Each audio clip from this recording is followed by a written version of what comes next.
नमस्कार। प्रभा साक्षी news network पर आप सभी का स्वागत है। इस वक्त हम हरिद्वार में हैं। मेरे साथ हैं उत्तराखंड के बीजेपी अध्यक्ष श्री महेंद्र भट्ट जी। महेंद्र जी, आपका प्रभा साक्षी पर बहुत बहुत स्वागत है। लोकसभा चुनाव की सरगर्मी दिन प्रतिदिन बढ़ती जा रही है। 5 सीटें हैं। मोदी जी कह रहे हैं आपकी बार 400 पार। आप लोग कितने कमल देने वाले हैं मोदी जी को उत्तराखंड से? देखिए, मोदी जी उत्तराखंड के जनमानस के हृदय में वास करते हैं। जी और ये 400 पार बीजेपी का नारा नहीं है, ये जनता का नारा है, आपकी बार 400 पार। जी और जहाँ तक उत्तराखंड का विषय है, तो हमारी 5 लोकसभाएं हैं। जी हम 2014 में 500 जीते, जी 2019 में हम 500 जीते जी। और हैट्रिक बना रहे। 500 सीटें प्रचंड बहुमत से हम लोग सीट जीतेंगे। हमारे सब कार्यकर्ता चुनाव के अभियान में जुट गए हैं। जी हमारी बूथ तक की कमेटियाँ सक्रिय हो गई हैं। जी। हमारे राष्ट्रीय अध्यक्ष का 2 दिन का प्रवास बहुत सफलतम रहा। कार्यकर्ताओं को उद्बोधन मिला। प्रधानमंत्री के नेतृत्व की सभा हुई है। कुछ दिनों बाद आप देखेंगे हमारे जो स्टार प्रचारक सूची हमने दी थी, लगभग सभी स्टार प्रचारकों ने समय देने की बात की है। उनके कार्यक्रम लोग लगा रहे हैं। और मैं कह सकता हूँ इस बार 500 सीटें ऐसे मतों जीत के लोग, यहाँ के जो पॉलिटिकल जानकार हैं, वो भी आश्चर्यचकित होंगे बीजेपी के प्रति जनता के मन में क्या भाव है। जी। और ऐसी कुछ रिपोर्टें भी आई कि ग्रामीण क्षेत्रों में थोड़ी नाराजगी है। देखिए, ऐसा होता है कि ये अप्रचलित जानकारियाँ होती हैं, उसमें मुझे कुछ कहना, मैं जानता हूँ सर्वाधिक संख्या में ग्रामीण ही भारतीय जनता पार्टी का मतदाता बना हुआ है। पिछले दिनों हमने यहाँ कर अगर मैं हरिद्वार की चर्चा करूँ, हमने पंचायत का चुनाव लड़ा। अब मुझे बताते हैं खुशी, पंचायत के अंदर सारे ब्लॉक प्रमुख, जिला पंचायत के सारे हमारे अध्यक्ष उपाध्यक्ष, ये सब निर्विरोध जीते हैं। 80% ग्राम प्रधान भी हमारे साथ जुड़े हैं। तो ये जनज्वारा कौन रह गया है? कांग्रेस के प्रमुख लोग थे, बसपा के लोग थे, आज हमारे साथ आ गए। जो पुराने विधायक भी थे वो सब बीजेपी के साथ हैं। हमारे एक्स एमपी थे वो हमारे साथ आ गए। तो आज हरिद्वार के अंदर कांग्रेस पे नेतृत्व नहीं है। यही कारण है कि कांग्रेस के जो प्रत्याशी हैं उनमें एक द्वंद्व चल रहा है आज की तारीख में, जमानत बचाने का, किसकी जमानत बच सकती है। तो मैं कह सकता हूँ कि हरिद्वार हमारी बहुत अच्छी सीट है, हमारी 500 सीटों में जीतने वाले हैं। और हरीश रावत जो कि पूर्व मुख्यमंत्री हैं, उनका आज ही एक बयान आया। उन्होंने कहा कि कांग्रेस के जो प्रत्याशी हैं वो उत्साह नहीं दिखा रहे हैं, इसलिए हम थोड़ा सा कमज़ोर पड़ रहे हैं। क्या आपको लगता है कि चुनाव के बीच में ये जो बयान आया है दिखा रहा है कि कांग्रेस पार्टी क्या दशा दिशा है? नहीं, कांग्रेस के प्रत्याशी के लिए कहा है तो प्रत्याशी तो उन्हीं का बेटा है। जी लेकिन कार्यकर्ताओं का है तो कार्यकर्ता उत्साह होना संभव ही नहीं है। इसलिए संभव नहीं है कि आखिरकार जब आपकी उम्र हो जाए तो दल के अन्य कार्यकर्ताओं पर विचार करना चाहिए। हमारे दल में होता है, हमारे निशंक जी आज एमपी थे, आज दूसरे कार्यकर्ता मिला है, हो सकता है कि 5 साल तीसरे कार्यकर्ता मिले। कार्यकर्ता को सम्मान देना इस दल की नियत में है। वहाँ परिवारवाद है। और मैंने परसों ही कहा है कि ईश्वर से कल्पना 115 साल जी पोते के लिए भी टिकट मांगे।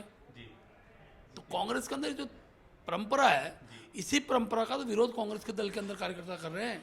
यही कारण कि बड़े से बड़े जिनकी कल्पना कांग्रेस के लोगों ने भी नहीं की थी कांग्रेस छोड़ेंगे, वो लोग कांग्रेस छोड़ के बीजेपी में आ रहे हैं। और इस दल में लोग इसलिए भी आ रहे हैं कि इनको पता है कि मैं लंबे समय तक रहूँगा तो मेरी पहचान करने वाला संगठन है।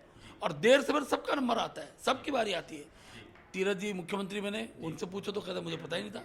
पुष्कर जी मुख्यमंत्री उनको कहते हमें पता ही नहीं था। मैं राज्यसभा गया तो मुझे खुद नहीं पता था कि मैं राज्यसभा जाऊँगा। तो इसी पार्टी में चमत्कार होता है। लेकिन ये सब चीज़ें क्या है, कार्यकर्ता के काम के बलबूते कार्यकर्ता आगे बढ़ता है। थोड़ा सा मन मस्तिष्क जो 15-20 दिन का समय होता है, जब टिकट का बंटवारा, टिकट तो एक को मिलेगा। ये 15-20 दिन जिसने ठीक प्रकार से संयम बरत लिया, वो व्यक्ति राष्ट्रपति तक भी गया है इसी पार्टी के अंदर। और जो ये चुनाव है इसमें आप लोग परिवारवाद को भी मुद्दा बना रहे हैं। आज भी धामी जी ने कहा है कि उधर परिवारवाद है।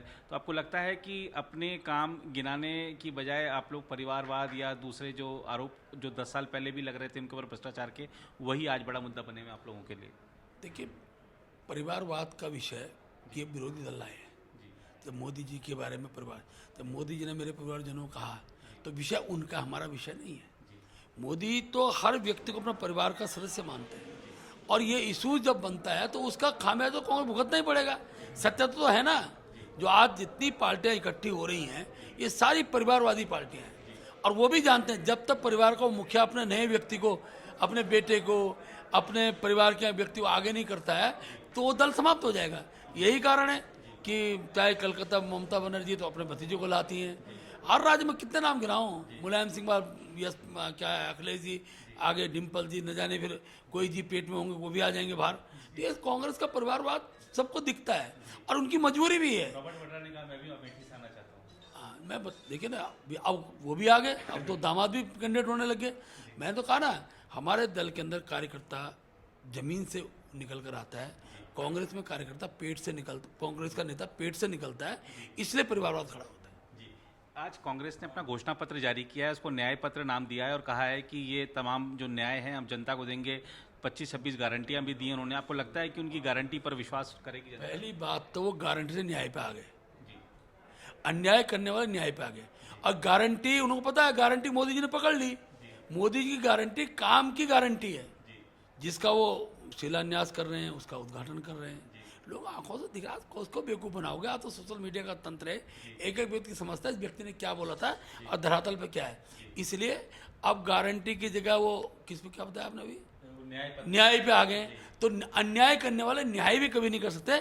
न्याय की भी अपेक्षा की जा सकती है, भारतीय जनता पार्टी से की जा सकती है, और मोदी जी करेंगे। अंतिम प्रश्न आपसे, आप लोगों ने राम मंदिर बनाया और मतदान के आसपास ही रामनवमी भी है। लगता है कि जय श्री राम का नारा इस बार आपको 400 पार करा देगा?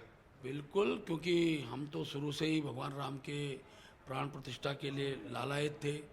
अनेकों शुरू से बीजेपी का जब से जनसंघ हो, बीजेपी हो, हम चाहते हैं कि हमारे मानबिंदु जो भारतवर्ष के मानबिंदु है वो स्थापित होंगे। एक कालखंड रहा होगा, हम लोग कमजोर रहे होंगे, हमने अत्याचार सहे होंगे, हमारे मंदिर लूटे गए होंगे, तोड़े गए, कालखंड था। लेकिन आज अगर उत्साह के साथ भारत का एक एक नागरिक, भारत बोल रहा हूँ मैं, किसी धर्म की बात नहीं कर रहा हूँ, भारत का एक एक नागरिक अगर अपने मान बिंदु को प्रतिष्ठित करने में खुशी जाहिर करता है, उसका लाभ हमको मिलेगा। इस बार रामनवमी के अंदर हमारे यहाँ पहाड़ उत्तराखंड के अंदर लक्ष्मी पूजन करते हैं। हमने अपने कार्यकर्ताओं को कहा है, हर कार्यकर्ता घर में 11 बेटियाँ हैं, वो आएंगे और उनका हम लोग पूजन करेंगे। वो बेटियाँ भी अपने घर पर जाकर अपेक्षा करेंगे मेरे घर का विकास हो, मेरे घर का विकास में लक्ष्मी जी का आह्वान हो।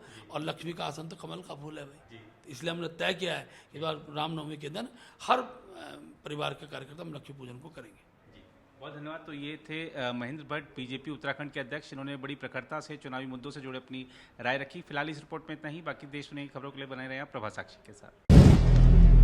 अगर आप भी लेना चाहते हैं देश दुनिया की तमाम जानकारी, तो आज ही सब्सक्राइब करें हमारे चैनल को। साथ ही नीचे दिए बेल आइकन को जरूर दबाएं ताकि हर अपडेट आप तक पहुंच सके।